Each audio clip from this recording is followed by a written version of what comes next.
Here are some no BS advice on concert photography that you probably need to hear, especially if you're a beginner or in your first year or two. You need to love the grind, not just the results. Because if you're only in it for the clout or the party atmosphere, you'll burn out fast. You will lose sleep. You will need to accept having a flipped schedule. You'll need to learn to work under pressure. You'll need to get your edits done by noon the next day, or at least within 24 hours of the set. You need to build a website portfolio consisting of only your scroll-stopping work.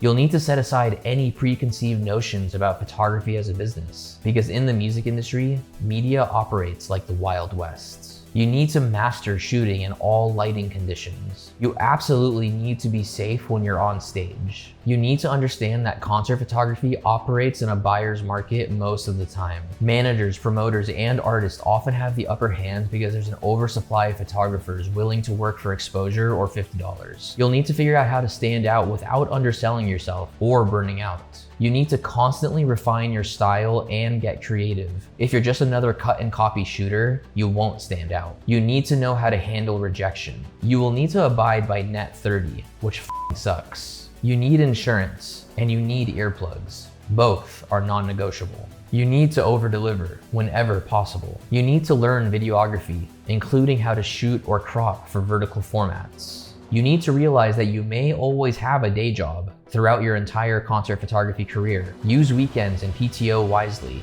and you'll be fine. You need to be prepared to deal with shady industry people who may not pay you or never intended to, in general or on time. You need to love photography, videography, or the music itself and embrace the hustle, because the hours are late, the pay is rough, and the competition is brutal. You need to make this your plan B or even C, not your plan A. The harsh reality is that concert media may not work out the way you want it to. You need to network constantly and maintain relationships after gigs. Most opportunities come from who you know, not just what you shoot.